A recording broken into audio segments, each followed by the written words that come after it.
You aren't scheduled until 8:30. Are you sure you want to start the live stream? It's live. It's live.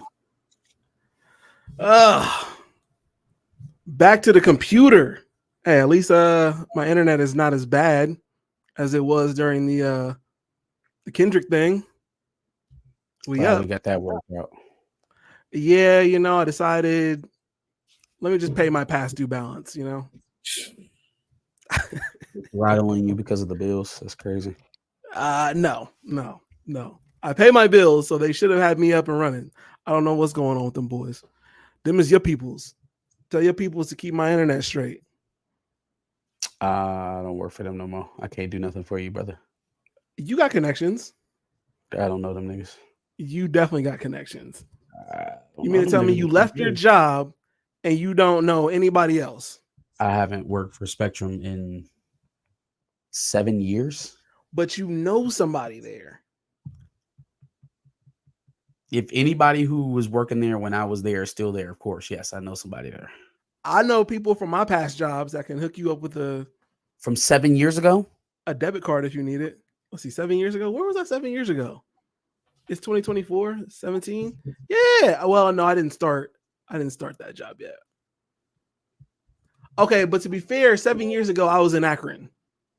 Fam, if you're still in the same spot that you were when I was there 7 years ago, you can't help me with anything. You don't have to be in the same spot. Maybe you got promoted. In which case, I probably wouldn't be able to get in touch with you then, right? If you're now an executive or a fucking boss or something, I'm probably not gonna be able to get in touch with you. Maybe they just got promoted to supervisor or maybe even manager by this point. I don't know why we're doing this. Because you know somebody that can help me with my problem here. You could change Spectrum's being racist, and I need you to tell them to stop being racist to me. Okay, Amanda. Alrighty, Miss Seals. All right, let's see. We got 2 people in the chat. Make yourselves known. Make sure our sound is good. I don't know who's in chat right now because I am in StreamYard, and StreamYard doesn't tell me. Oh, Tony Robinson. What's goody? What's going on, brother? Tony Robinson being the first one. That's a first. That's crazy. He usually shows up like midway through, but then he always makes sure he throws in some funny shit. All right. What do you want to start with first? You want to start with Behind the Cape, let some people get in here, or you want to start off with W's and L's and just get right to the shit? It's up to you, brother. It's up to you. See, I feel like we should wait on W's and L's. There's some good stories in here, so I'm gonna go with Behind the Cape. Sounds great. All right, Behind the Cape. Have you seen Shogun? Yes. You watched the entire first season. Mm-hmm. How did you like it? Excellent television. Have little to no complaints. Okay. So you're here for a season 2. So by the time I got to the end of season 1, I pretty much resolved myself to the fact that there wasn't going to be a season 2. So when I saw how it ended, I was a little apprehensive. I was like, it's one way to go out if you're not going to do a second season. I heard that that's kind of where the books left off. Was at that point that they ended season 1. So didn't really know how. Plus, if you finish the season of Shogun, there's a character that's no longer around. That's going to make it a little bit weird to, have some of these relationships without that person kind of intermediating. So it's going to be a thing, but I'm definitely here for more Shogun. I didn't think it ended in the most climactic way. So I'm definitely here for more Shogun if that's what they're doing. For sure. You know what I just noticed is how it kind of looks like we're on the same wall, except the mics are kind of like at a different angle. Yeah. It's kind of crazy. Anyway, Agatha, the show that we have been waiting for so long. Me and you have that at the top of our list, the top of our anticipated list. How this wasn't one of the things that wasn't silently canceled lets me know that's why the MCU is still going to fail. That and plus, a couple other things that we're going to discuss down the pipe here. But these are some of the signs that are telling me that absolutely nothing has changed and that my initial feeling towards where the MCU was going kind of still holds true. Nothing's going to change until leadership changes. Sure. Absolutely nothing's going to change until leadership changes. I guess I can empathize with some of the bail that people have been trying to give Kevin Feige, and the possibility of him getting things turned back around, and he's saying certain things that lead you to believe that he's thinking differently. Damn. The name of the new Agatha series is The Lying Witch with a Wardrobe. The Lying Witch with Great Wardrobe. With Great Wardrobe, sorry. So already a show that absolutely no one wanted to see, but now we have a very coy, erroneous connection to Reference to Lion Witch in the Wardrobe. Yeah. For no reason at all. Fam, this is a joke. This is a game to them. It's a game to them. You can see it spreading into the comic books now. Krakoan era is all but done. We're launching a Dazzler solo comic. And like everybody and their mom can see them like hedging towards Taylor Swift to try to make some sort of synergy there for the live action reprisal. Listen, y'all, you could have Shania Twain out there. You could have Cher, Madonna, Elizabeth Taylor. No one is beating down the doors to play the least played character in the X-Men arcade game. Okay? No, nobody, I don't care if it's Taylor Swift that dons that costume. Like, the decisions that we're making right now are letting me know that we're not changing anything. Not changing anything. Not changing nothing. We are going to float that we may have secretly canceled some projects, even though Ironheart still has a release date, even though Agatha still has a release date. What else? We're hearing stuff about She-Hulk season 2. Gross. What did you cancel? What did you cancel? Mahershala Ali is getting ready to start working on another movie. No, he's about to start production on another film. Of course he is. And we already know that Marvel doesn't really do the conflicting schedules thing. You have to give up your other stuff. At least that's been the pattern in the past. Can't be working on two things at one time when you have a Marvel production in there. Or either they don't cast you, they go with somebody else. Why is Mahershala Ali starting a new project that's set to come out in 2026? Because he ain't got nothing else to do. You haven't even gotten the first look, a teaser, nothing. No set leaks of this man in a costume or anything from Blade. Because they haven't started doing anything. I'm trying to figure out where this like turnaround confidence is coming from. I don't get it. I really don't get it. The feelers that you're putting out for the new X-Men series is we want to center the female characters, as if that isn't what you've been doing for the last several films. And once again, you can see it now. I talked about this before with them bringing the comic books into the Marvel Entertainment now. So now everything is being run through him. What are we getting in the new X-Men? We're getting Jubilee. We're getting Dazzler. We're getting Storm, which won't be written by a top-line writer, I guarantee you. For all of those that are excited about the Storm solo, did we not just get a Storm miniseries that just ended, that didn't do anything, that had a no-name writer on it and didn't move the needle whatsoever? Shout out to Al Ewing. We got him on her for about 30 issues, so between Sword and X-Men Red. But on the solo series, like there literally was already one of those going on that no one was reading, that didn't do anything because it had a no-name writer on it.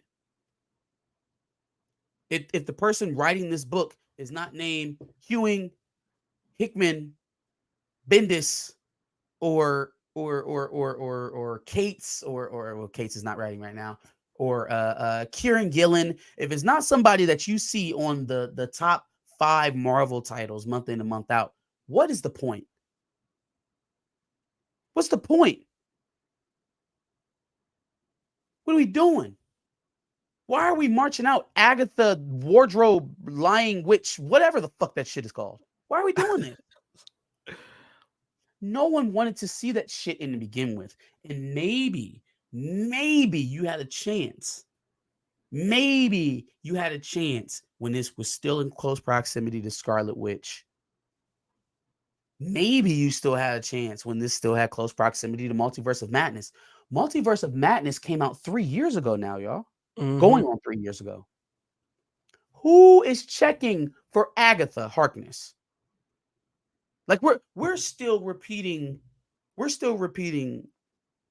mistakes from 2 phases ago, putting these big gigantic gaps in between connected characters, giving people an ample amount of time to forget and not give a shit anymore. And we're still doing it. Oh yeah. So how are we supposed to be getting out of this hole again? Deadpool and Wolverine that's set in an alternate universe? Captain America 4 from Falcon and the Winter Soldier. Come on, man. Come on, man. Come on, man. Speaking of things that might not... Oh, go ahead. Go ahead. No, you go. Go ahead. Speaking of things that might not give you confidence, Coogler wants to do X-Men, and he's signed to do Black Panther 3. Yep, the Black Panther 3 thing is a backbreaker. That's a backbreaker. Gear up for your T'Challa Jr. For all my Shuri fans though, where y'all at? Stand up. Stand up. I thought it was her time. I thought we had so little Black female superheroes that it was the Black woman's time to don that mantle and give our girls and our women something. So where the fuck are y'all? Where are you at? FD Signifier. You had a whole lot to say. You had a whole dissertation to put out about Shuri being Black Panther, right? And how it was the Black women's time to be put to the forefront, even though Black women were at the forefront of that franchise since its inception. But you moseyed into MCU talk to talk about this and to bring attention to it and to speak to why it was okay for Shuri to be Black Panther. So now that she's geared up to be replaced,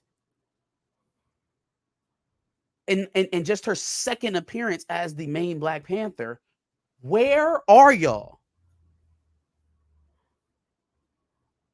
Where is all of this pro-Shuri energy when they are signaling to you that her ass is about to get scrapped? And if we keep with the storytelling method of Ryan Coogler, not just scrapped, probably dead. Yeah. Most likely dead. She's because the only one left in the family. Go away on a mission where you're occupied. It's not enough to be maimed and taken out of the fight temporarily. No. If you are out of the action in this franchise, you're dead. Yeah. You're dead. There is no throwing a villain in jail to rehabilitate him. There is no, fatal injury that will just keep you temporarily out of the action. There is no far off quest that you could be doing. There is nothing inventive that keeps a character out of the action and causes someone else to step into that role. No, it's death. It is death and only death. So if that's what we got going for Black Panther 3, buckle down, because T'Challa needs to be motivated, and the only other person he got is either his mama or Shuri. One of them or both are dead. Yeah. Nakia or Shuri. One or both are dead. If we're expecting T'Challa to be the new Black Panther, he can't have that unless his parent dies. Another one. Sure. Right. Another one. Does M'Baku come and help then at that point? Fam, M'Baku doesn't want to be M'Baku. He wants to be Batman. What are we talking about? Facts.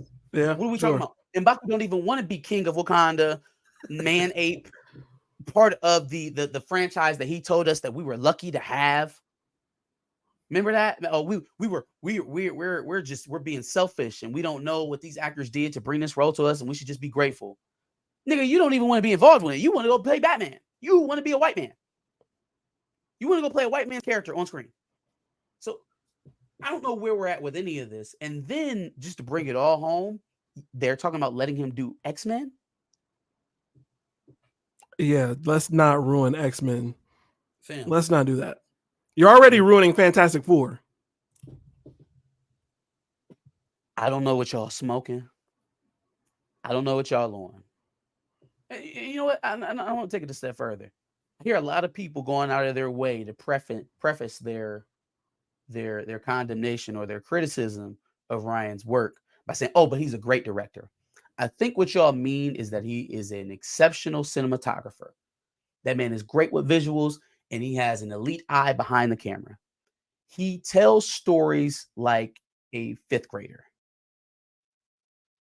He has a one-track mind. He only has one way of telling stories. And to be completely honest with you, most of his work that we've seen on the silver screen, it's not 100% his work. It's not 100% his. Oscar Grant lived a life for him to tell that story. T'Challa, Black Panther, existed for 50 plus years before Ryan Coogler ever touched it. Creed is an extension of an existing franchise that was already written. So please tell me the masterful things that Ryan Coogler has written. That's part of being a director. Having an idea and a vision, staying consistent to that story and that vision is part of being a director. It's not just fancy visuals. It's not just, oh man, this really looks beautiful. I've never seen this many Black people in frame at one time. I know all of that is very impressive, and I will give him his credit where credit is due on a lot of those things. I've enjoyed a lot of his projects. But to call the man a great director, you are now setting the level of expectation for him to fail on. Sure. He's not a great director. I don't think he's proven that he's a great storyteller either. So you don't feel he's a good director or writer? I think great directors, truly elite directors, have both. They can give it to you visually while matching it with an elite story. Even though every word that's written or said in this movie is not his, he's in charge of the direction. He does say what makes the final cut and what doesn't. And he does have creative liberty to change things as he sees fit as the director. So as I'm seeing overall narrative of Black Panther 1, as I see a departure from that overall narrative in Black Panther 2, the inability to stay consistent in your narrative is something that any basic writer should be able to clear, and it's not something that he was able to do. I'll say he's much closer to it in the Creed franchise than he ever hits in Black Panther, but even still, there are inconsistencies there. Yeah. How does a guy who grew up like Adonis Creed, not off of the teat of his father, was never even accepted by that family until he became grown, not accept a guy like Dane? How was Adonis, the young, brash delinquent in and out of juvie in Creed 1, but when we retell the story through Dame's eyes, he was essentially saved when he took a charge for him? Even though we just saw in Creed 1 what Adonis went through. And it was nothing like what was described by him or Dame in Creed 3. You see what I'm saying? There's an inconsistency in narrative here. Creed 1, Adonis essentially is Dame. The story gets retold in Creed 3, all of a sudden now Adonis is the Nepo baby. And again, I'll give you, this is the one where Ryan Coogler stepped back and took his hands off of it. Still got an executive producer credit. I'm not going to allow y'all to give this man credit for windfalls, but not criticism for failures. So would I like to see Ryan Coogler attached to X-Men? Absolutely not. Not even if Bo DeMaio is writing. Absolutely not. Bo DeMaio isn't writing it. Well, I've heard a lot of people floating the idea. Oh, bring Bo DeMaio back to write and let Ryan shoot it. His OnlyFans will keep him away from this project. If you care about what's been going on in X-Men 97, the things that have been positive about it, the attention to the lore, the attention to characters, well, outside of Sunspot, Storm, and Bishop. If you care about the attention that's being paid to these characters and the lore, you want Ryan Coogler away from any project that has anything to do with lore.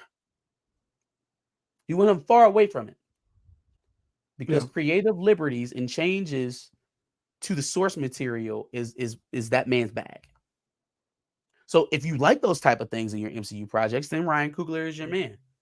If you do not, and if you appreciated the type of trueness to character that we've gotten from X-Men 97, Ryan Coogler should be as far away from that thing as possible. Got you. Shout out to more people who are joining us. Will T, William Moloch, Mr. U292, Black Claw 2. It's a shame Johnny couldn't join us. It's a shame. Yep. Don't see Johnny anywhere in here. Oh well. Don't see any comments from Johnny. Oh well. We'll move on. Anyway, Jeff Bridges and Batista tell the Beowulf story. Jeff Bridges should be playing Grendel, and it will be told from Grendel's perspective. I feel like this is interesting for two reasons. One, I think we were literally just talking about how a non-white person playing Beowulf is a little weird, and then here go Batista with his brown self rolling in here playing Beowulf. But the story concept is very interesting to me. I always felt like there was a section of that story missing, right? With the, obviously Beowulf coming in to help the first king with his problem with the siren, who, unbeknownst to him, had a baby and created the Grendel. He ends up repeating the entire cycle, right? But we really don't ever see Grendel growing up, knowing that his father is Beowulf and all that other stuff. Now, hopefully, I'm not spoiling the story here if no one's read the book or saw the animated feature. It's been a while. There is a lot of introspective that you can have into that story about a son and his father, the sins of a father repeating themselves, that kind of thing. So,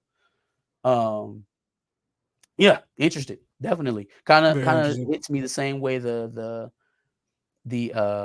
new horror story, a horror movie. So from the bad guy's perspective is going to be, so should be some enlightening. See how easy it is to make a creative story. All you have to do is change the perspective and give us new perspective on a story. It could be that simple. You have to not be dedicated to telling stories one way, and sure. I feel like a lot of people get into that. Ryan, first of all, let me be clear. Ryan Coogler is not the only person that has that type of like tunnel vision. Zack Snyder's the same way. Zack Snyder is the same way, and he's going to put himself into a Michael Bay-esque creative box where nobody wants to give him a chance to do anything else because he can't stop doing slow-mo, or he can't stop over-explaining plot points, or he can't stop over-drawing out dialogue and making it so much longer than it has to be. See, Ryan Coogler had not the same traits, but he has similar type of afflictions in his storytelling. It's just that people stay off of his ass for some reason, and I don't know why. Mm-hmm. They look at Ryan Coogler and it's just like, oh, well, because of the subject matter. He's great. And it's like, but people cannot tell me why. Because of the subject matter. It's easy for white liberals, for example, to be like, oh, yeah, that movie was great, not realizing how tone deaf it can get at times because they're not black and they don't see it for the things that we see it for. I guess. But I even see black people going up for, Ryan Coogler needs to do Secret Wars. Excuse me? Excuse me? Well, those are people who don't support recast T'Challa. How's that? I don't you know what I mean? I don't see the 1-2. Somebody would have to do more to me than Black Panther and Creed. Like, even if I had no issues with those movies, I would still say that is a very limited filmography. Like, it is very limited. Fruitvale Station, Creed, and Black Panther. Like, I understand that there are 3 different settings, obviously. There isn't much distinction between those 3 storylines, folks. It's really not. Sure. Like, if you look really hard, and you just watch those movies over, he's kind of reworking the same story 3 times. Yeah. It's the same arc. But I feel like I honestly, can it's Sins do of Our Father all over again. right. I feel like I can That is do the the same running theme thing. for his stories, the sins of our father. Yeah. Whether it's the sins against that father or the actual sins of that father. Yeah. But I feel like I could do the same thing for another black director, and you'd feel the exact same way. I don't even want to know what he said. Anyway, Chip Kelly hates Ryan Coogler more than Mark. that's crazy. Yeah, Anyway, how do you coach football and hate black people? That is interesting. anyway, if I told you Diary of a Mad Black Woman, Medea's Family Reunion, and another Medea movie, you'd feel the same way. Some black people just don't have the ability to be diverse in the films that they make. But there are black people who are going to support regardless.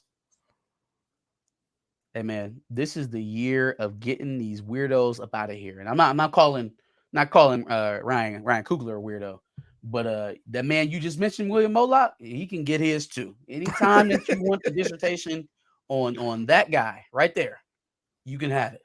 Just call for it. Let me know. The Medea movies are the same thing. The Medea movies, down to the archetype of the light-skinned man coming in and saving the black girl from her abusive dark-skinned man theme in every movie is. Let's move on. Let's move on. Turned the black matriarch and all of our families into a laughingstock, a gun-toting, cursing, illiterate fool. Sure. That's how he represents the black matriarch to America, to white America mostly. Sure. But yeah. All y'all be surprised to know that most of the audience for Tyler Perry films are white liberals. But all things will be saved. No, not white liberals, white evangelicals, white church folk. Right. Love them type of movies. Yes. White all things can be saved. All things can be saved as long as I have my light-skinned man and Jesus in my life. And Jesus, right? Exactly. As long as I got God and a light-skinned man, we all right. Lord have mercy. All right. Ralph Ineson. I think I said that right. Ralph Ineson has been cast to play Galactus, and a little bit of CGI, and I think he'd be pretty good at it. I think it's a good casting. I think he's got the voice. He got the voice for it. Somebody to have that, that kind of, I've come to devour your planets, that kind of thing. Mm-hmm. I was thinking more Javier Bardem. Okay. On my side, but I like the casting. It's decent. I'll take it. I agree. It's better than the rest of the casting that's insanely white. Oh, you mean that was super white until we got Pedro Pascal, the whitest Latino of all Latinos. Yeah, yep, that one. Again, this is another sign to me that nothing is changing. Kevin Feige actually saying out of his mouth to a publication to print and show to everybody else that, man, this cast was so white before we got Pedro Pascal in here. Woo! That's like Drake saying whoever fed y'all that information is a fucking lame, and then turning right back around and saying that we fed that nigga the information. So stupid.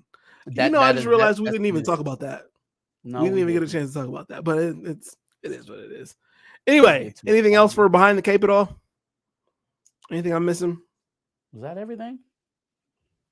I think I got everything.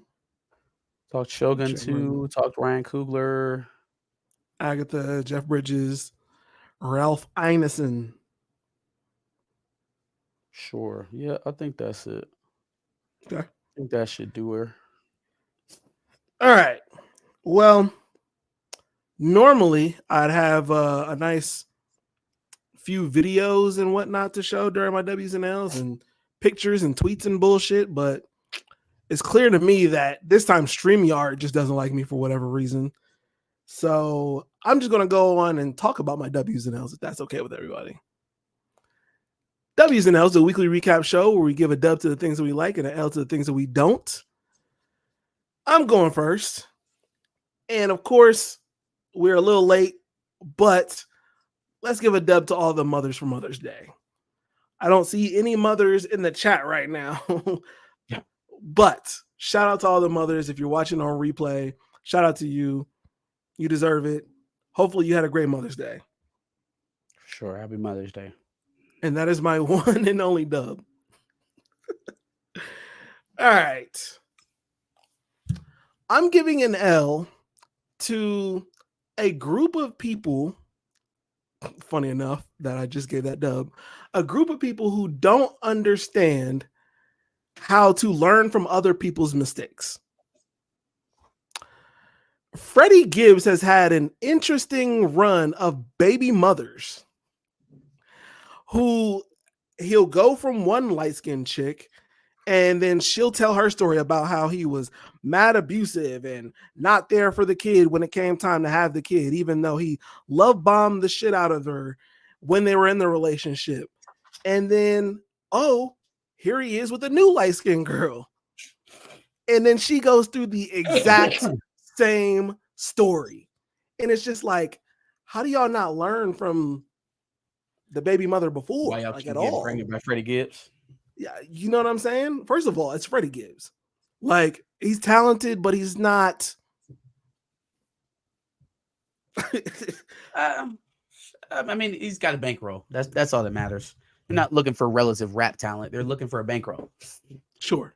So that's the first answer is bankroll. The second answer is I don't think that they know that it's going to turn out exactly like the last one when they're getting love bombed. I think that's the point of, Love pouring bombing. it on thick. Yeah. Sure. And it's really weird that he kind of has this really weird, slutty, light skin fetish. I don't know. The whole thing just kind of seems weird to Are you me. trying to tell me that Freddie Gibbs is about to join the Illuminati? Is he testing out his light skinned girlfriend that he gets when he joins? He doing test drives right now. His and Kanye's lineup looks very similar. You know what's crazy? And I'm gonna just throw this out there. I don't think that's him. I think he likes crazy women. I think we could ascertain that enough from his dating pool. I think that's her. I think a lot of what's happening and what people see, they be like, "Oh my God, why does he have her doing that?" I think that's her. Oh, you think the Kanye's wife? Yes.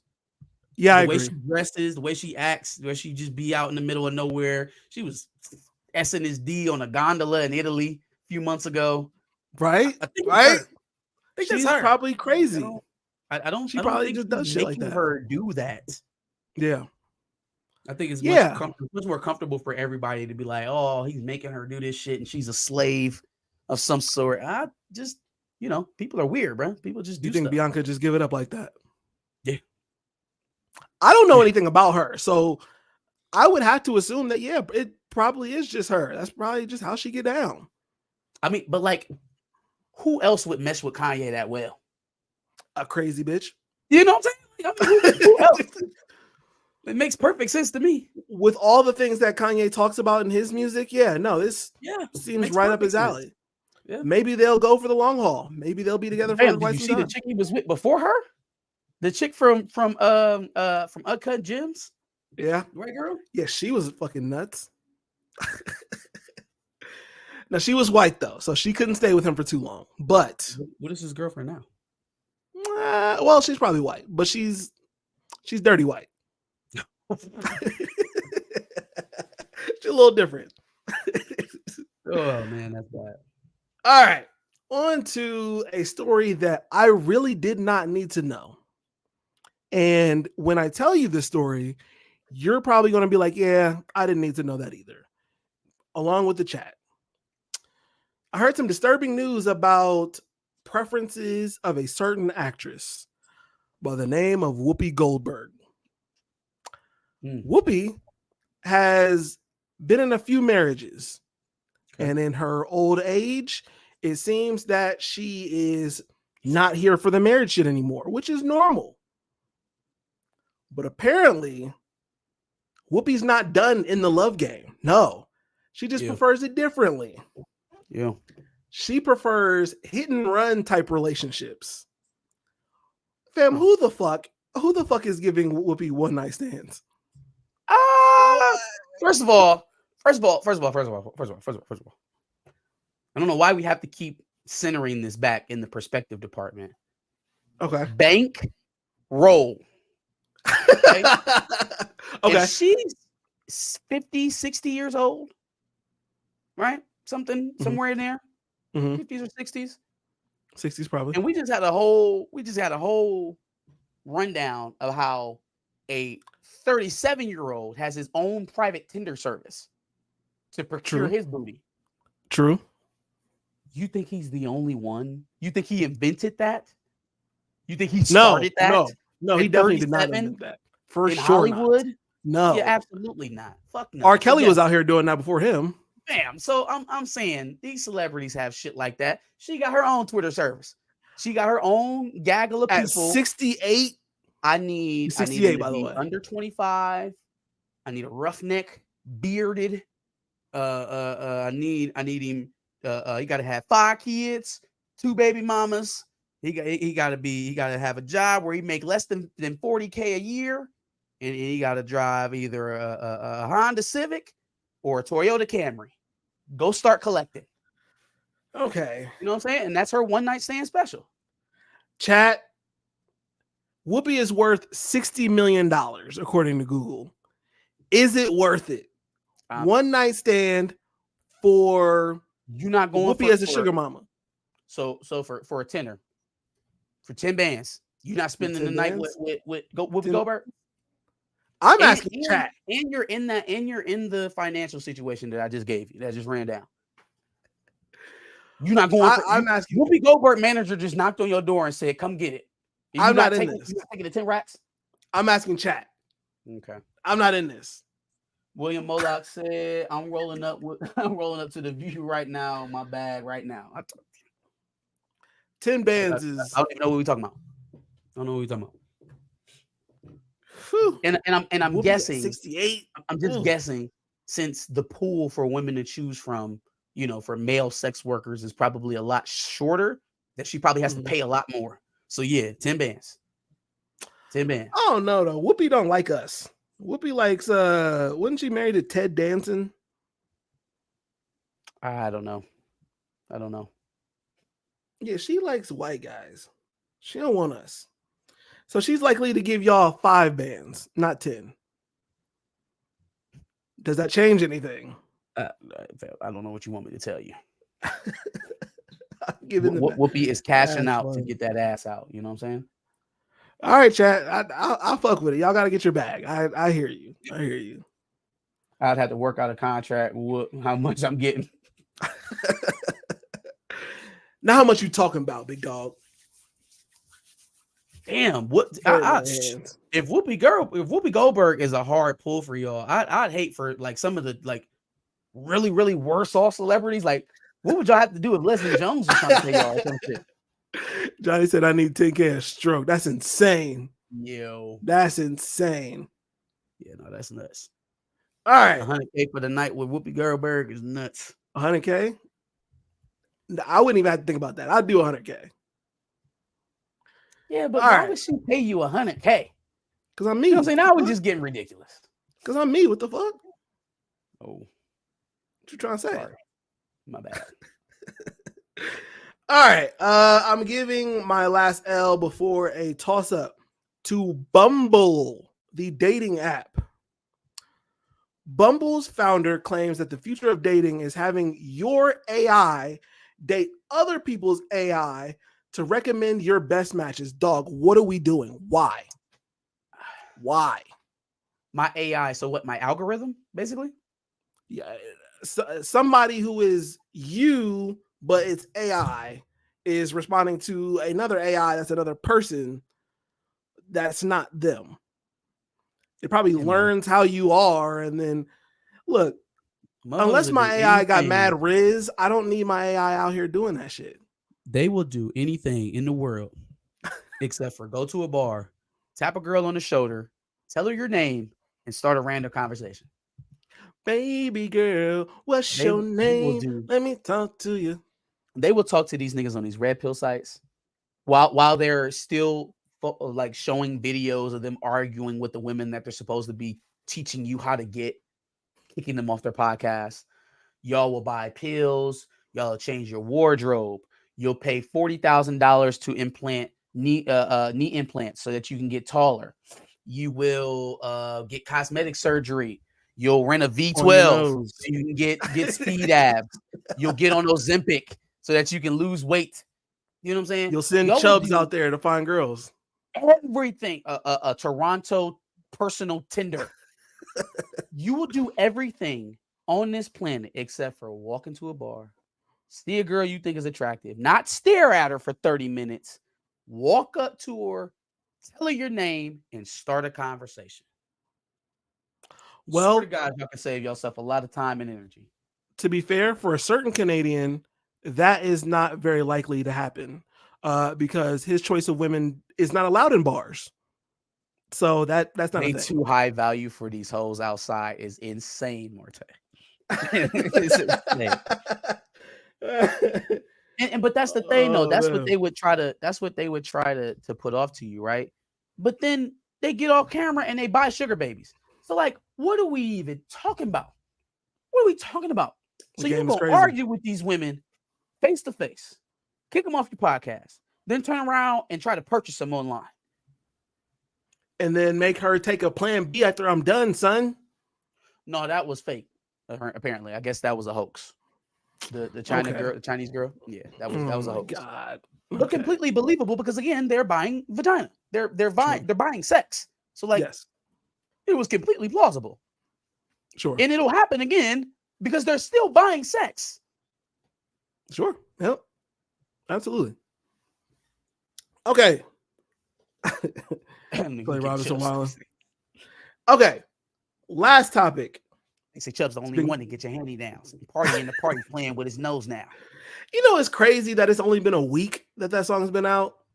Ma'am, it's been a week. It's streaming #1 in Toronto on Spotify and SoundCloud. SoundCloud, Spotify and Apple. And it's Billboard #1. It's Billboard #1. Over also, Euphoria. Hard Part 6 has a well, you know what? Never mind. Sorry. Almost gave away one of my L's. Okay. All right. Gave away one of my L's. But yes, Kendrick's doing very well in Canada these days. Also, New Ho King in Toronto is jumping, going crazy.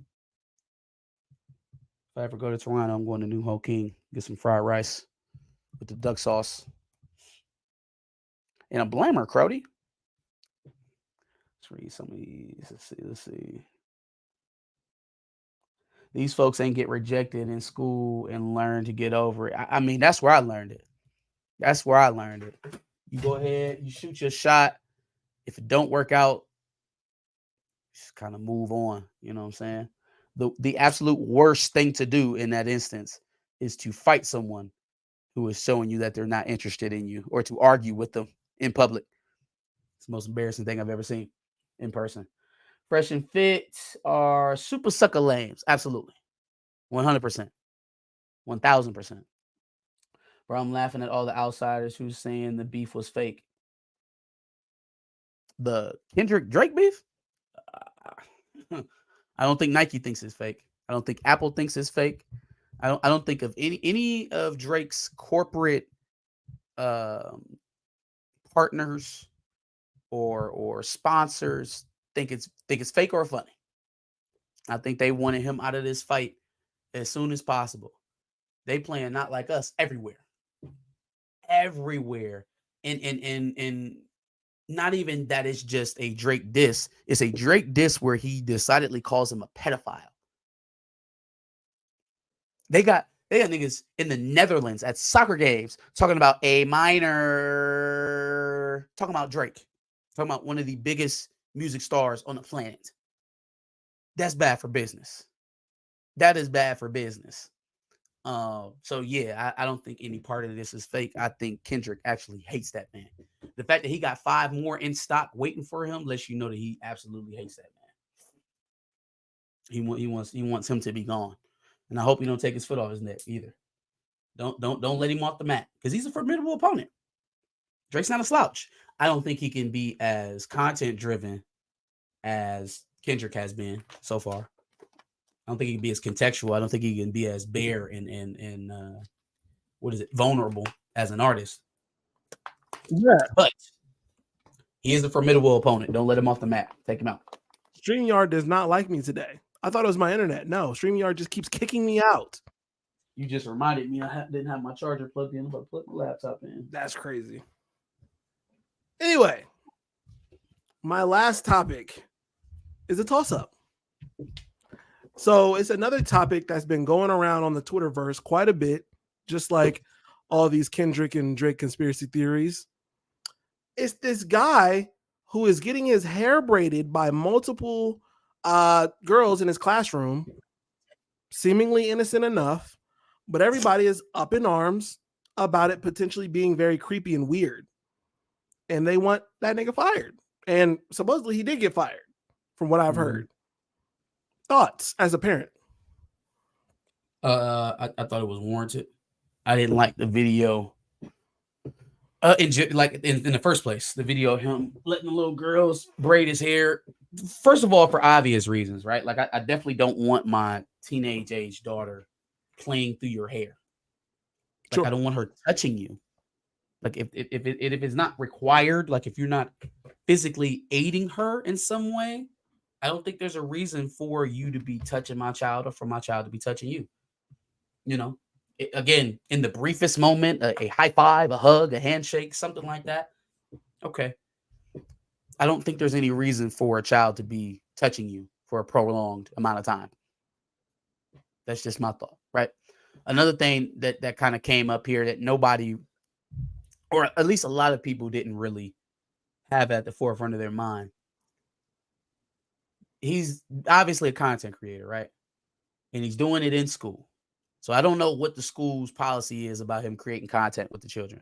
Sure. What I do know 100% is that he's not allowed to endanger these children with his content. Agreed. And you putting their faces on the internet, not blurred. You got your school name on your shirt. So now I know the girls' faces and I know where the fuck they're at. Go to school. Fam, what are you even talking about? What are you talking about? And then for you not to like apologize for none of that, and you doubling down, crying, reading your students' notes to you. Fam, that came off a little more weird. The notes, they're addressing you as bestie. You pulling them up on your phone. You're These the children teacher. have your personal phone number and they're addressing you outside of your title. There's so much about this that's inappropriate. Yeah, definitely got weirder. This is not me like saying that he was into the girls and he was trying to do something weird with them. This is him making several mistakes and then compounding those mistakes with more bad decisions. So not having boundaries with other people's kids, obviously. And then as a teacher, not having their safety in mind when it comes to having creating your feelings at the forefront as opposed to their safety. Oh, well, I'm going to show y'all I'm doing right. And they're going to be in the video while I'm telling you that I'm doing right. Not even thinking about what you're doing to endanger them children. Yeah. What if one of them girls like you, bro? What if one of them girls like you? You may not be looking at them any kind of way. What if one of them girls like you? And now you got them up there playing in your hair in the middle of class anyway. First of all, ain't you supposed to be teaching something? Why are they doing this right now anyway? If they got time to do this, there's something you could be teaching them right now. There's something y'all could be doing to be more productive than playing in this man's hair. Sure. Let's start there. Why the fuck are they doing this in class? Now, seeing some people try to make the argument that, oh, it's near the end of the school year. Y'all know nothing gets taught at the end of the school year anyway. Okay. That's we having these conversations at the same time that we talking about illiteracy rates and failing standardized tests and all this other stuff about failing education systems. But then we supposed to be light on the man using school time to take care of his hair because ain't nothing being taught at the end of the year. No, I don't give a fuck if it's January or June. Why is my daughter touching you? And why are you posting it on the internet? Good question. Great question. Did you have anything for college football in your like the actual video game, EA Sports College Football? No. I know you like the cover. I did like the cover. Shout out to Dono right there, dead smack in the center. Even though he didn't deserve the cover. Why didn't he deserve the cover?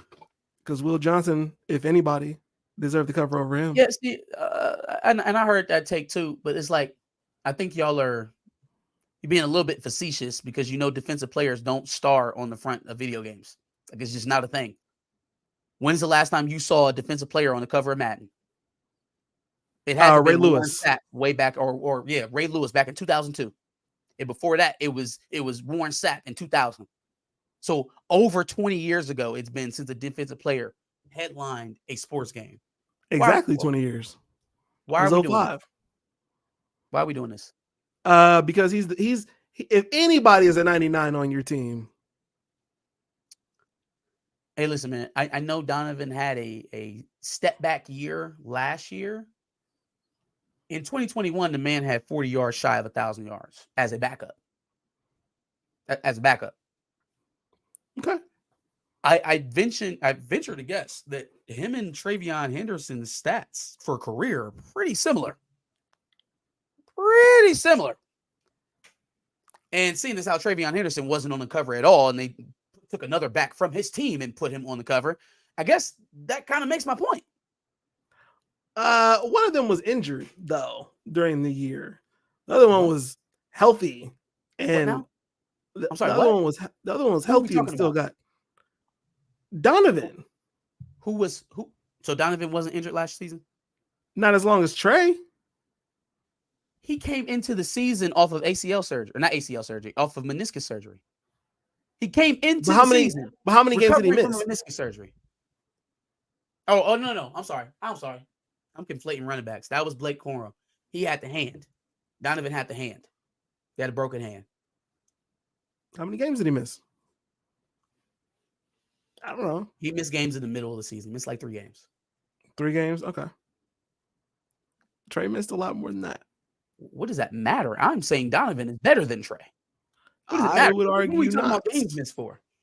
Because he's played more games. The point I was making wasn't about Donovan and Trey. The point was that they took another back off of Trey's team to put him on the cover. Sure.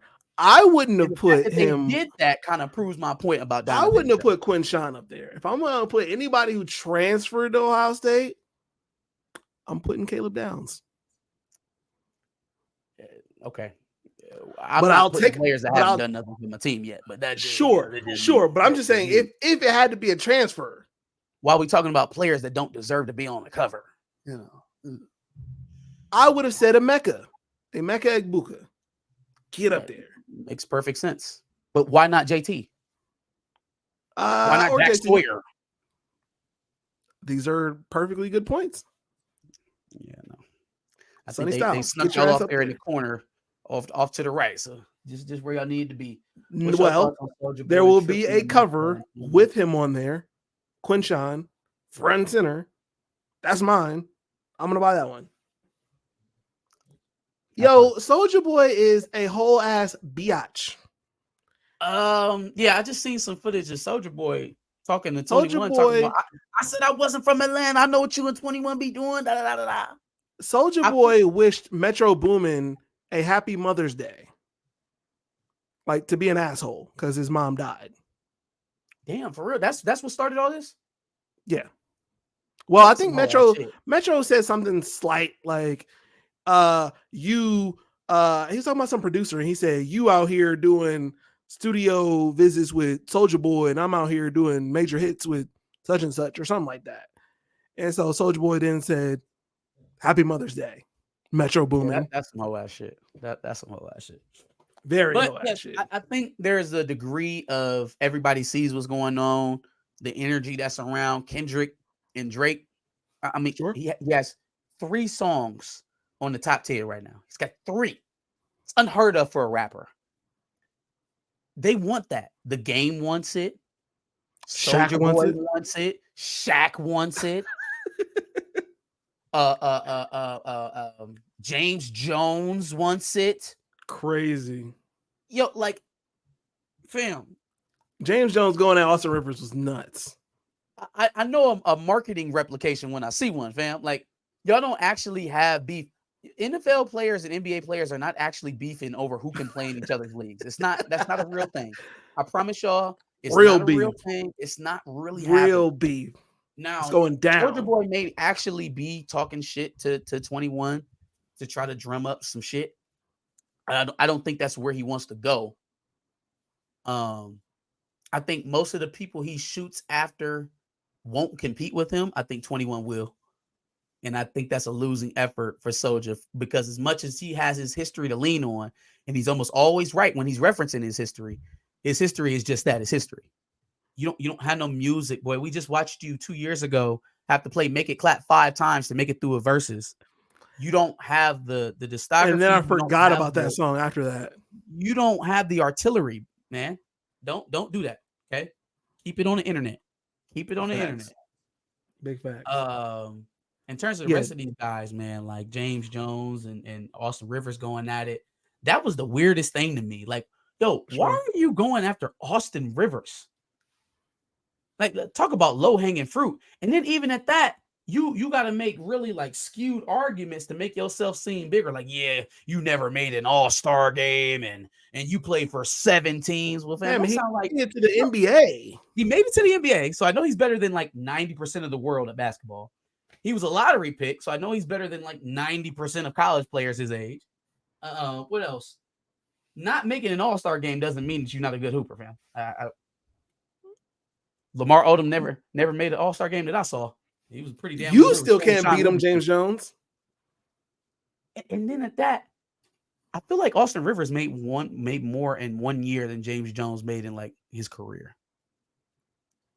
So like, yeah, you a Hall of Famer. You caught a bunch of passes and stuff, and you looked real great out there catching passes from the welfare stealer out there.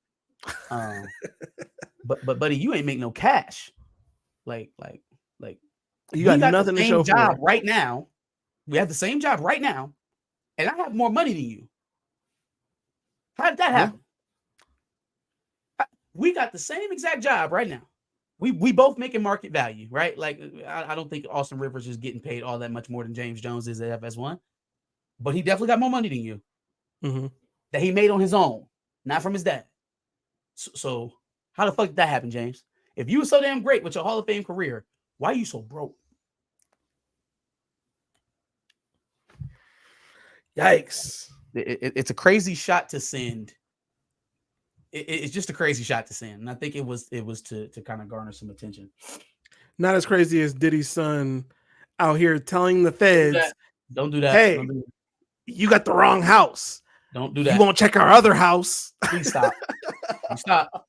Take away my dubs. Are you done with your list? Yeah, I've been done. I've just been commenting off of chat. All right. So I only got 1 dub, so I'll save that one for last. My first L I got is going out to Jeff Teague. I feel like every time I hear Jeff Teague talk about basketball, I want him not to play in the NBA anymore. He just gives really bad opinions. Really like horseshit, dog shit opinions. So most recently, he was talking to Lou Will and admitted that he didn't give a shit about winning his most recent ring with the Milwaukee Bucks. That I guess since he couldn't go sit in front of strippers or go to Las Vegas, he decided to drive home and play video Indianapolis games. And play video games. Okay. What else can you say about a guy? What else can you say about a guy who lacks competitive spirit? I don't know a single person who can go through a 82 game season, another 16, 17 games in the playoffs, and then celebrate that by driving home to play video games.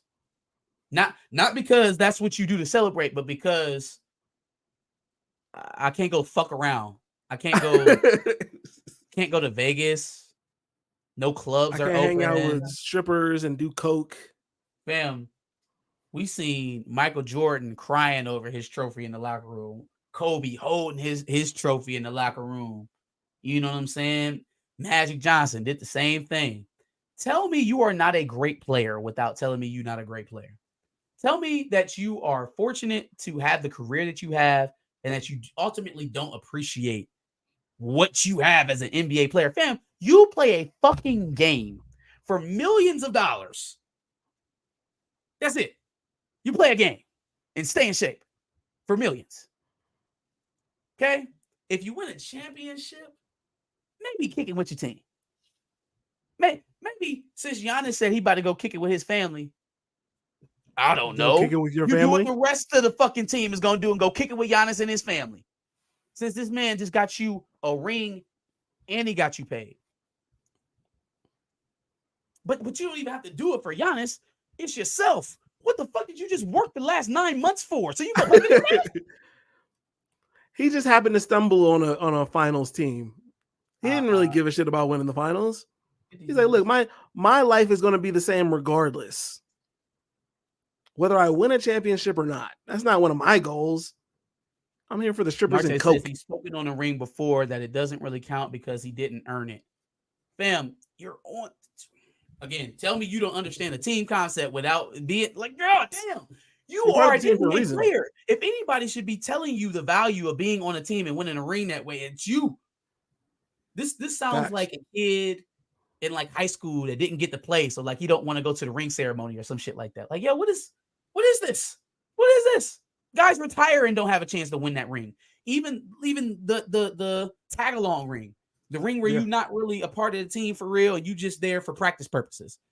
Guys go their whole entire career without even having that opportunity. Jeff Teague does look like a stripper's baby daddy. Strippers baby daddy is crazy. So yeah, that's Jeff Teague. Let's get on to this King Combs thing. I know y'all wanted to talk about that. What up, Crippler? What up, Crippler? So yeah, King Combs put out a diss track to 50 Cent and everybody else who was talking about him daddy. Yeah. Talking about him daddy is crazy. I dare you to say no Diddy. No Diddy. I'll slap the shit out of you if you say no Diddy. Fuck. I'll slap anybody that says no Diddy. Who's scared of this bad boy Nepo baby? Who's scared of you, fam? Who's scared of you? No, you know what you just made sure? You made sure that every time you step out of your house from now, if somebody in the public see you, they're gonna scream that shit. That's what you did. That's what you did. Oh, facts. You're not like that, fam. You are not. Like, imagine seeing somebody be called out for their fake bravado and bullshit to the degree that is happening to Drake. You talked about this earlier. People not learning from their mistakes. Yes. People not learning from other people's mistakes. So imagine seeing the Canadian six god himself being sprawled out in front of America. 69 God. 69 God. Sorry, yeah, 69 God. And you choose to take the route that he is taking, a fake tough guy. Yeah, 50. Many men hate on me, and y'all had the house, but it was the house across the street. That's when we really had the fucking sex tapes in. Okay, which we coming to get that one too. Subpoena. Playing tough guy with the feds is insane. That boy Clive Davis on the phone right now with the DA. Okay, yeah, he said it's the house across the street.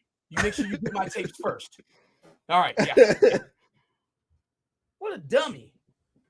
What a dummy. So wait, hold on. Refresh my memory as well. Ain't he the one that got the charges? I believe so. The one that got the sex charges? Or was it Justin? Oh. Or maybe both of them. I feel like I remember both of them having cuffs. They got your man on them sex charges. You the man you be with. You be with him. I heard you grew up with him. Listen, had a bar about they probably mad because they think we fucked his bitch, talking about him and his dad tag teaming women. Yo, fam, you gotta be the most delirious motherfucker on the planet to have open sex charges for you and your daddy, and you rapping about fucking women together, as if it wasn't already suspected after Lori Harvey. You and your dad running a 2-man is crazy. It's already insane. Let alone your dad is Diddy. You tag teaming with your dad? And your dad is Diddy on top of that. The Combs tag team champions. Crazy. No, thank you. All right. That's King Combs and his nonsense. I don't know what this is.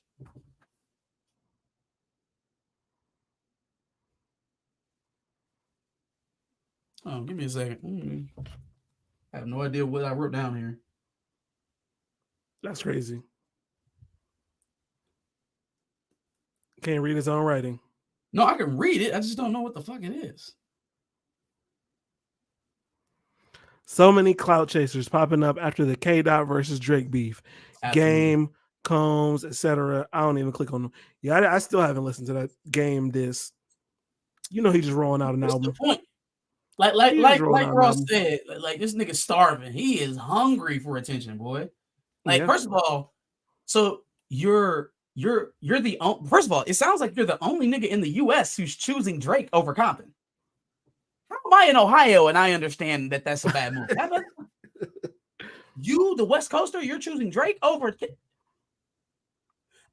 and not just choosing him, you chose him after Not Like Us. So after K-Dot stamped this nigga as a pedo, as a Geppetto, that's when you throw up your support. Yeah, that's still my nigga. Drizzy Drake, that's still my nigga. All the 16-year-olds he want. Oh, that's crazy. I put MJB. I put MJB, and you know what? It's crazy because this conversation re-jogged my memory. That's MJB crazy. for Mary J. Blige. So this year, at least for us, this has been the year of exposure. Oh, it's been the year of exposure. Yes, sir. Yes, sir. Yes, sir. We back in, oh man, I don't even remember when it was. We was talking about the weird ass Diddy parties and his weird relationship with Usher, his weird relationship with Justin Bieber. And Meek. Behold, look what we got, right? We also had brought up, you know, hey man, Drake seems to have all these weird relationships with these young girls. Like, what's going on? Like, why are you just, what's happening? Why are they doing this? Yeah, and Baca got a weird case. Why is he around? And we seen what happened. Sure. I think it's time we add another one to that list. It's time we added another one to that list. MJB. He has always been kind of like subliminally messaged and put out there. You know, you hear people saying, oh, well, it's not just men doing this thing in the industry, it's women too. So do you remember the name Danny Boy? Sounds familiar. Remember the name Danny Boy? Sounds very familiar. He would have been an artist back in the early 90s. Okay. He would have been about 15, 16 years old at the time that the story was told. Oh, damn. Okay. Yeah. Hold on. Let me see if I can get it up here. I'll let Danny Boy speak for herself. Let me see if I can present. You're telling me that women can be freaky ass niggas too? Oh, freaky. A 15-year-old boy in a hotel room and then eventually in a hotel bedroom by himself. But I'll let Danny 15, 16 years old with a grown-ass Mary J. Blige. Shame. Hold on. Hold on.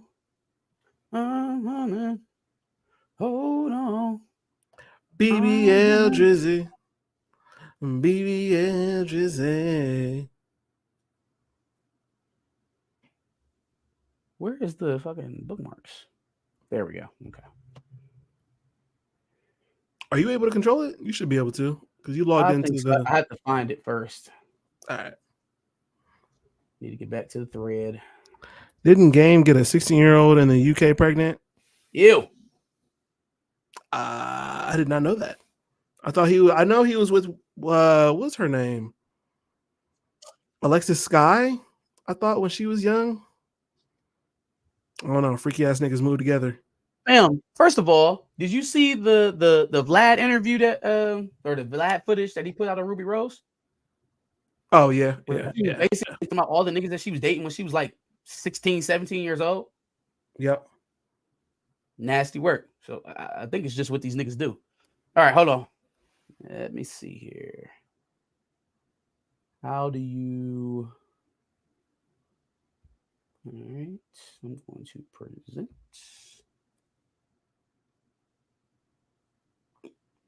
Share screen. Bro, somebody's been trying to call me and text me, and they just texted me their name, and it says Chelsea. I don't know a bitch named Chelsea. Don't call her a bitch. That might be your next wife. No, because Chelsea sounds like one of them type names. All right, hold on. Let me see if I can get this up. Thinking one of the other girls. I left for a little while. This is him. This is Denny. I left out, Yep, this Danny and boy. she'll call me back up to the room. He said, come back upstairs, man. Old girl want to see you. Fuck is old girl? I'm thinking one of the other girls that was at the table. And I get up there to the room. Suge's in his room. Damn, not Suge. Yeah, no, we have already known Suge Suge was a monster though. Sure. You know, and you can kind of see like her nice body, and she got this sheet wrapped around her. And Mary's sitting on the couch.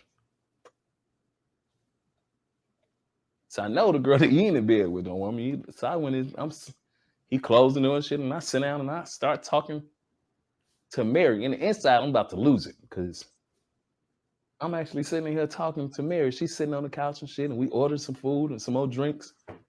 And somebody knocked on the door. She ran and kind of damn near jumped behind the couch hiding. But I'm looking like, what's her problem is? And she make sure that's not Kay.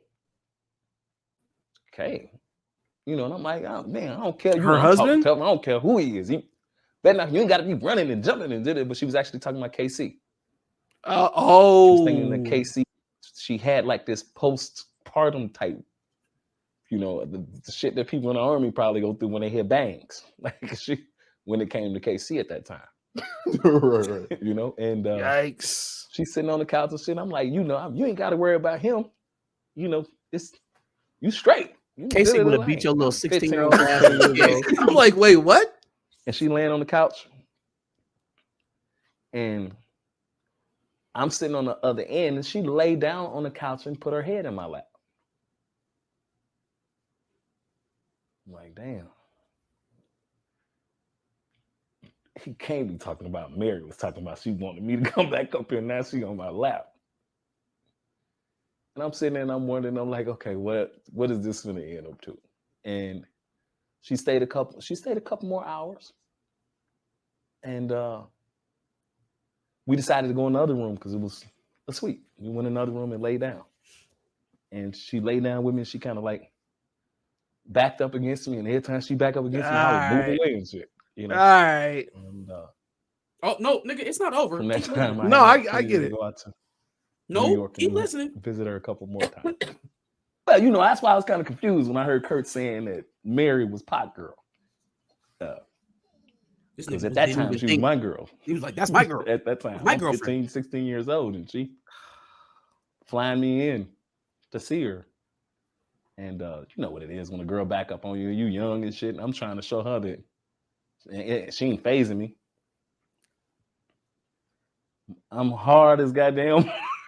She's backing up against me. This Mary J. Blige. And quite naturally, I mean, you know, I don't even know if you're supposed to say you had sex with people on camera. Anyway, whatever. I'm not quite sure, but relations. Yeah, we had relations. That's a good way. All right, got it. That's a good way to put it out. And I said it in the right, book, and I was, you know, well, because I was like, all right, so she did the move. And then I just wanted him to get to the part where he actually confirmed that they had sex. That's what I'm saying. Like he said, oh yeah, she did the move. Which, by the way, why is that always the move? But anyway, he said she did the move, and then he kept backing up. So I'm like, creepy as hell. But like, listen, y'all, the confirmation is crazy. Who the fuck they are? I don't care how much we love them, how much we love their music or their movies or who the fuck ever. I don't know how many of y'all got children in here. But that shit wouldn't mean anything to me whatsoever, not in this least bit, if it were my child that was involved in this. If my 15-year-old son came home and told me he went and he performed at a place and one of the producers called him up in there and Sexy Red was in there. And Sexy Red had her head on his lap and then put him in a room and did something with him. I'm going at Sexy Red's head top. Or just being in a room with him unsupervised. The same way I would go after any grown-ass man who's in a room in that type of situation with my daughter. Get all of these freaky ass niggas out of here. All of them. Every single last one. Mary J, Drake, Tiffany Haddish. Get them all the fuck out of here. Niggas and niggettes. Get them the fuck through. This is weirdo pedo type shit. And the reason why it continues to perpetuate, the reason why your loved ones or people that you see come up that you root for gotta bend over and take it up the stasher to become popular is because of people like Mary J. Blige.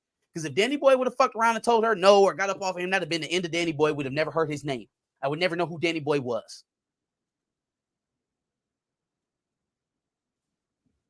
Get all of these freaky ass 69 guys the fuck up out of here. Thank you, Kat. Thank you, Kendrick, for pulling back the veil and letting us know. Facts. So from now on, when I see y'all, I can address all of y'all properly. So does that mean that you're just not even going to address Monet in Power Season 4? Fam, I mean, we're pretty much checked out on that show, anyways. I still haven't seen Raising Kanan yet. That came out how they're going to try and rehabilitate her, and I hate it. I hate it already. So rehabilitate. I didn't see the trailer. I forgot to watch it. Mm-hmm. I forgot. Oh, it's very. No, I saw it pop up, but I forgot to watch it. Crippler got to chill. Red and Dre. That's too bad, bitch. You got to relax. You got to relax. Chat's doing this chat thing now. Okay. Chat's being chat. Oh, no, I'm sorry. Still on my I was about to say, yeah, I don't have any more topics. Let's speed up here a bit. Anybody see Vivek Ramaswamy's interview with Ann Coulter? Man, talk about paying for your proximity to whiteness. Yes, for sure. Vivek Ramaswamy he was a Republican candidate for president. So he dropped out and started licking Trump tank. He had had an interview with Ann Coulter. Ann Coulter, known white nationalist, white supremacist. Dated JJ from Good Times.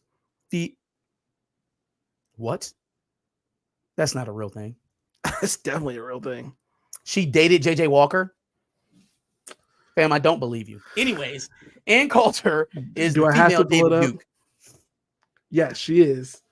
Like in high school before she became the female David Duke, or like no, as like a grown there's person? Pictures of her on a red carpet. Oh, with JJ. All right, hold on. Present share screen window. Hi. Yeah.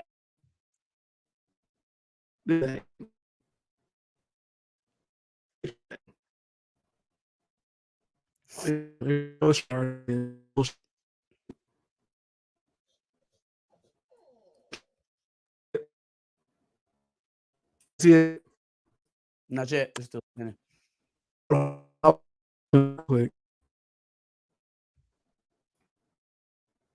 Well, while that's populating, I'll continue on with the story. So, in the beginning of the interview, Ann Coulter kind of pops in. She thanks Vivek for, giving her a nice, warm welcome. And she makes a joke. She says, you're very articulate.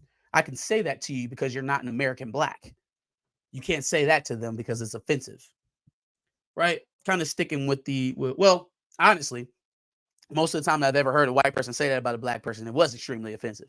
It was giving off the idea that a black person normally was not articulate, was not well-spoken, right? That it was a surprise that you were able to speak clearly and speak proper English. And so that's where the offense comes from. Again, you don't typically call Indian people or Chinese people or, Jewish people or whoever articulate when you're impressed by their speech. You usually do that when you're impressed by a black person's speech, right? Because you don't expect that to come out of their mouth. So that was a nice little jab to Black America that they enjoy together. And then literally seconds later, she tells this man how much she loves him, but would never vote for him because he's an Indian and he's too brown. Insane.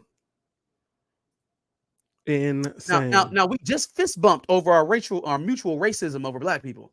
Yes. But now you smacking my shit out the way, telling me I'm too dark. God damn it, JJ. God damn it. Whoo! They both horse faced like a motherfucker. Why the fuck was this even happening? Yo? I don't know. Ann Coulter again denies romance with JJ Walker. Yeah, keep They had to denying. do it twice. They had to do denying. it multiple times. That's funny. Yeah, that's crazy. Yuck. So yeah, that was Vic Swami's Rhett Swami's reminder that he's not white and never will be. Facts. Okay, moving on. The Hard Part 6. Drake's latest diss release. Bow out. Kendrick Lamar. Sounded like a bow out to me, or at least sounded like he was trying to bow out. The track has more dislikes than likes. Has over 1 million dislikes on YouTube. Over 1 million dislikes, y'all. Now, when that happened to the Marbles, we knew exactly what the fuck that meant. Yep. Okay.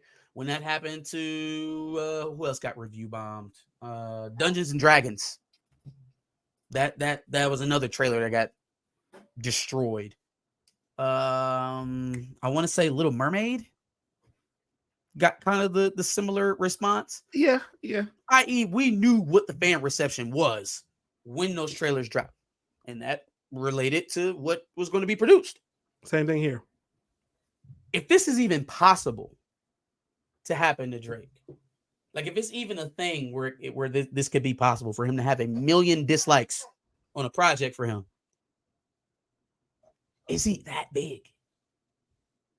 Was he ever that big, or was it the machines behind him?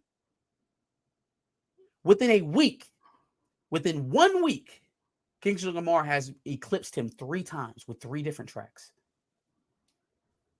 He is the most laughed at man on the internet by far on multiple continents, from Europe to his own hometown in Canada, in Toronto. Africa, I've seen. Africa.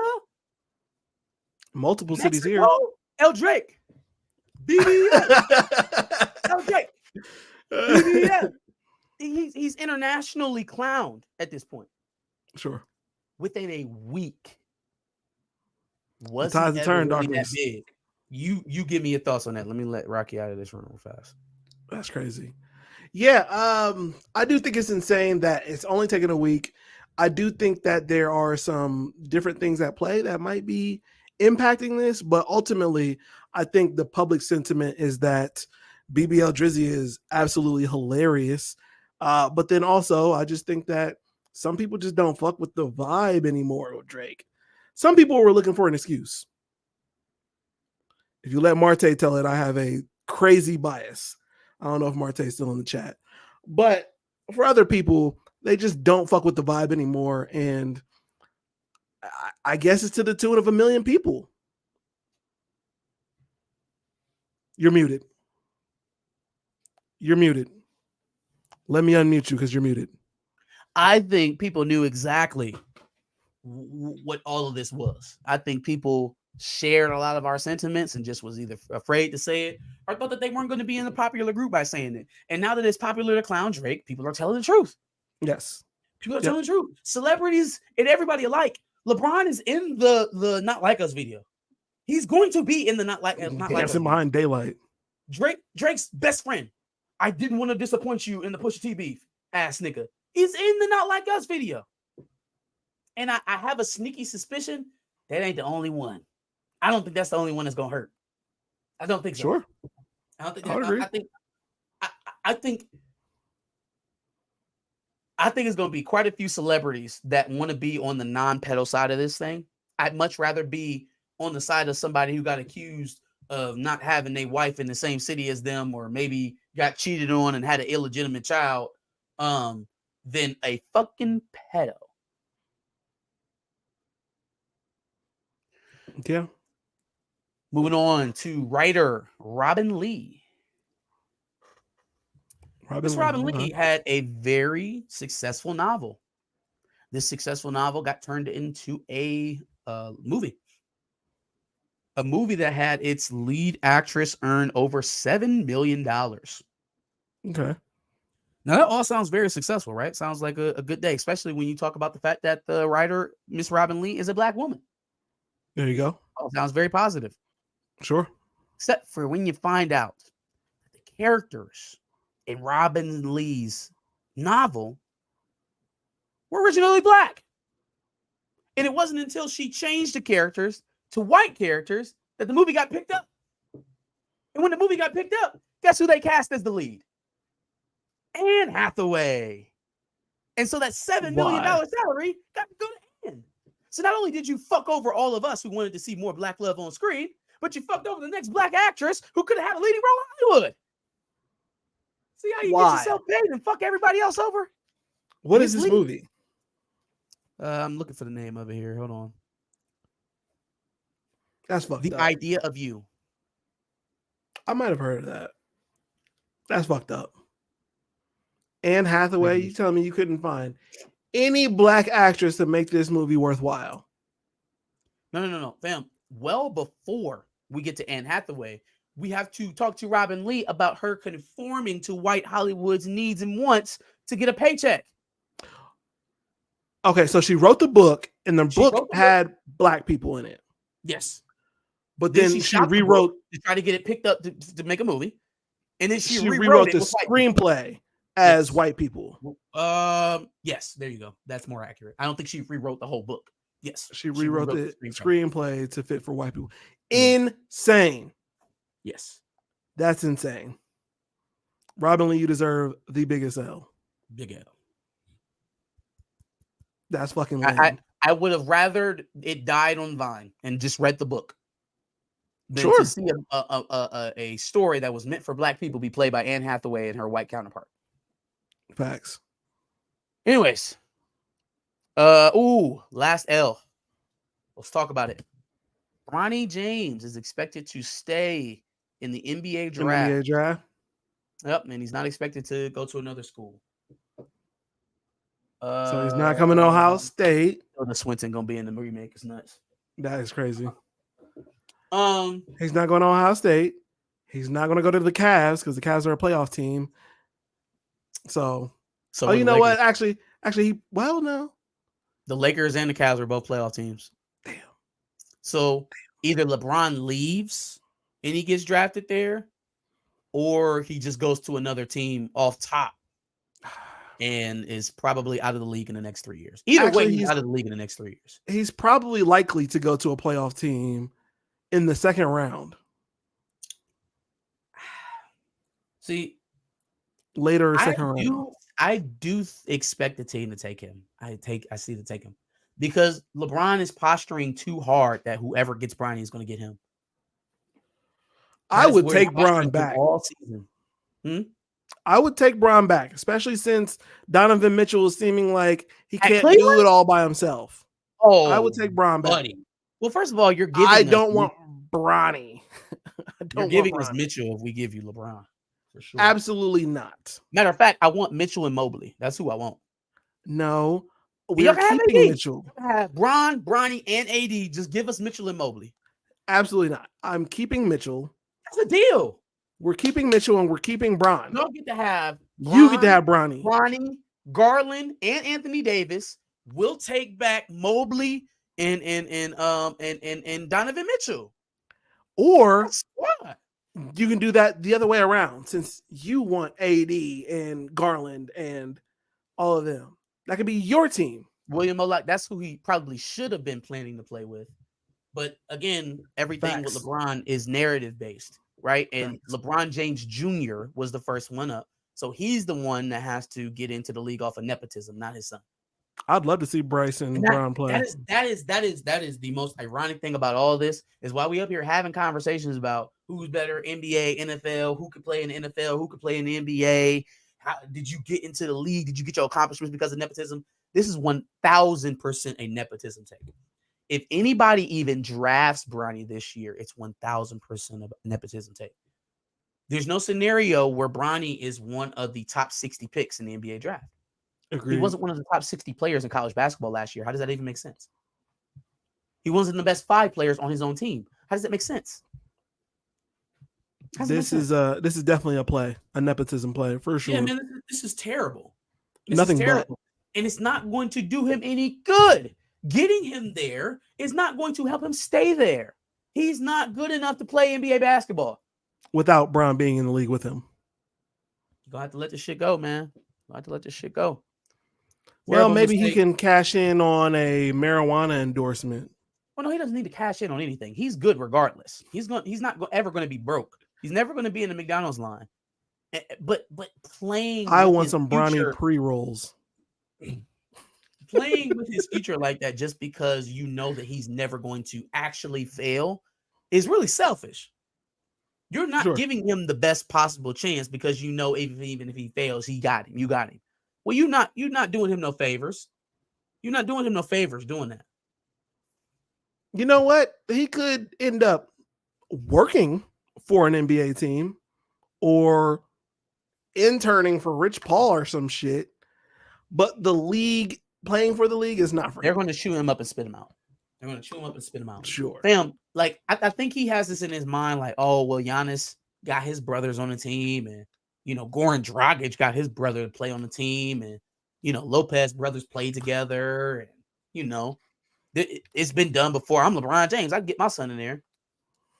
All of those guys were NBA players, with the exception of Giannis's brothers, right? That's the only one that still don't make sense to me. I don't know why they have jobs. It's not going to work for your son, man. Sure. They're 6'9". They're 6'9", so they can hide in place. Your son's 6'1". He's 6'1". He's a short point guard. And it's not like he's shooting the lights out the gym. It's not like he's a lockdown defender. He's an undersized guard with development issues. But please go play with your dad to complete the story, because that's what needs to happen right now. I wanted to point out that Connoisseur's Triple Salute said Bronny pre-rolls is nasty work. And he's absolutely correct, because if Bronny was going to get an endorsement, they would be Bronny Brownies. All right. Pelicans to grab Bronny so they can take the Lakers picks and Bron. Oh, man. First of all, they already got all of our picks. The Pelicans already have all our picks. Yes. They got them all. They got all of the bitches. We ain't got no more picks to give the Pelicans. I don't think they can take no more of our first round picks.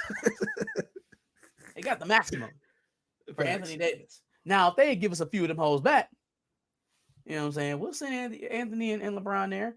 If you haven't noticed, I am not really a fan of bringing LeBron back or drafting Bronny. Sure. I would like to be done with the James family altogether. I'd rather LeBron go back to Cleveland, get his swan song going, have a nice little retirement thing with there. You know what I'm saying? That's where you need to be at. LA's not for you. LA is not for you. Sign for less to the Cavs. Right? Oh, no, he can't sign because he's not signing for less. He's not signing for less. I was going to say sign for less and do a farewell tour where you get all of your money recouped and win a championship ring with the Cavaliers. Well, okay. Sure.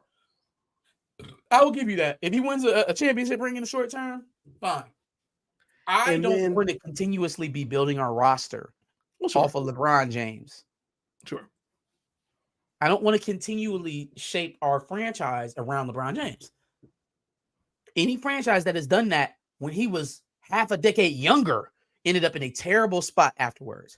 Why would we be doing that with an almost 40-year-old? That's why I need him to sign at much less than what he's actually worth. All right. Last one. I thought you said that was your last one. I am down to my last one. No, I thought that was your last one. That's cool. That was my last L. I just wanted to say on the championship podium, as LeBron receives his finals MVP with the Cavs, he then goes ahead and announces that Bronny Brownies are now for sale. Okay. Money just rolling in. Money just rolling in. To the dubs. My one dub this week is going out to Ebony Prince 2K24. I think that's his name. That is his name. 2K24. 2K24. Yep. Ebony Prince 2K24. Giving the dub out to that guy for putting some things in perspective for us. Remember how everything was fed to Kendrick, and, did we really believe that somebody stole all that stuff from Drake, and, the MMG gloves and the Ozempic prescription and all this other shit?